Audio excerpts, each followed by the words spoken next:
Hey guys, it's Woody Mark here, coming with a brand new map review, and today we are doing 5, and this is the 5th map I reviewed, coincidentally.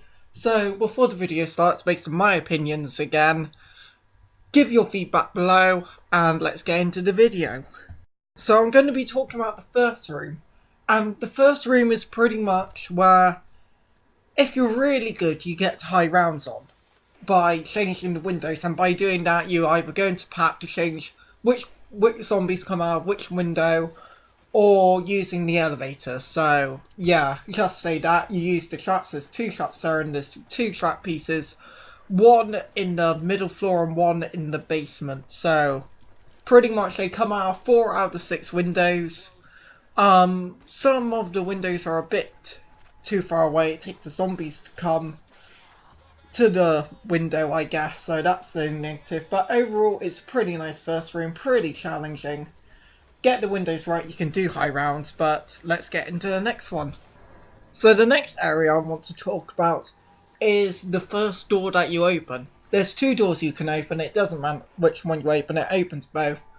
But pretty much it's a big corridor with like 4 windows, 2 near the elevator, there's a debris to the elevator.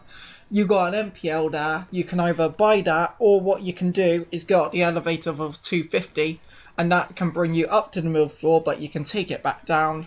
Oh, there's also speed color in that corridor and quick revive in the first room, I did forget to say that. But once you go up the elevator, you find double tap to your right, and pretty much if you don't open the debris to the bottom floor, there's only 4 windows. So what you can do is get a group of 4 people, use the MP5K, disposable ammo. It's like a first room but better. So, but when you open to the downstairs room, you find the basement elevator and the middle bit, which is the teleporter, but that is not open yet. But you also find Mule Kick if you bought, if you've updated your game, and also you find Juggernaut, which is a vital perk, of course.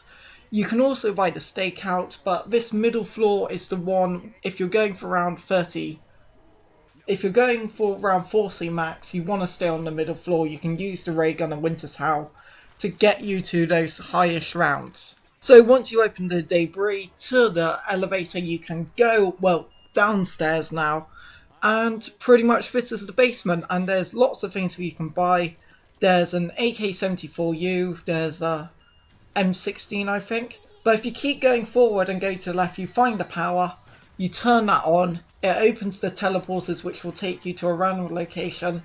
But I find there's 2 that get you to the required location you want to go to, and not just teleport around the basement, and that is the one in the middle where you've opened the power. And if you go to the power, turn left and turn left again, that one's also a useful one to get you to the middle floor or the top floor where the first room is. But let's go through each of the 3 doors which you can open. Once you get to the base, you turn left and you can find a Bowie knife there and a box location. Note, a box location will always spawn in one of these 3 rooms. You can look through the windows to find which one.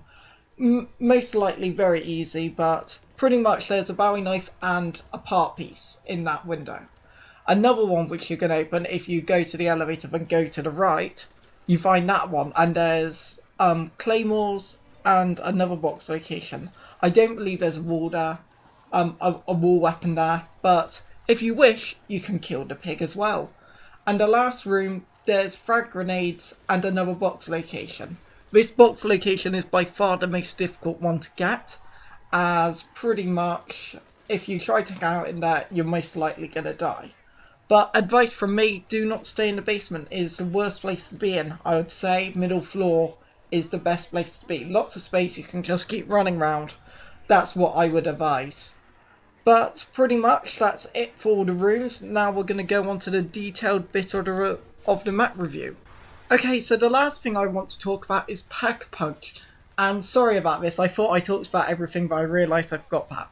But pretty much what you got to do is turn on all the defcons in the middle area, and then you go into any random teleporter, it brings you into pack. The defcon, if you look, it go countdown from 5 to 1. Once I hit 1, the doors open and pack won't be available anymore. So there is a timer as well, so just keep that in mind. There's 2 windows in there. It's a good way to hold the zombies up, but it's pretty slow, I will say. But it's the safest way, I will say that, to hold them up.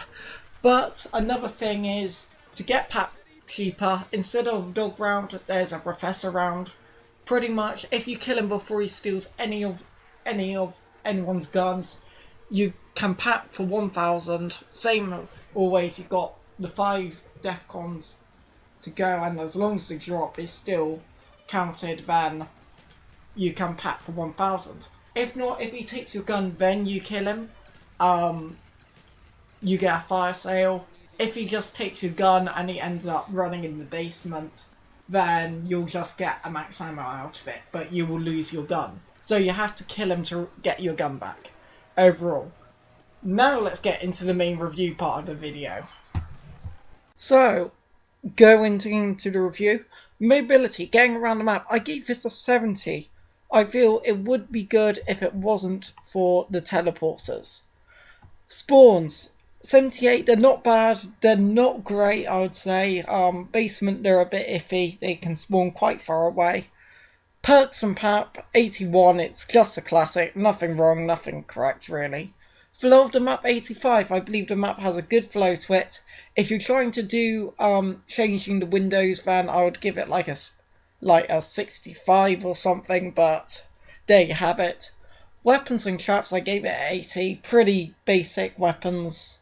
Winter Sour is quite cool, even though it's weak, still a cool weapon. No real wonder weapon because of the traps, but still, nothing wrong with it. High rounds 92, you are able to get 200 plus, so I've given it quite a high rating there. However, it is quite a difficult map, so 40, lots of people can't get past 30 on this map, or even 20, just because overall it is a pretty difficult map. And first room challenge I gave an 80 because it's a pretty good first room, it's a classic one, it's better than a lot of other maps, so overall score I gave an 85. So, if you enjoyed the video, please hit like and say why in comments below, and subscribe more if you want to see more zombie content. I will try to do a zombie playthrough soon, and an extinction playthrough, so keep an eye on that for my channel, but for now, it's been Woody Mark, and I'm out. See you guys.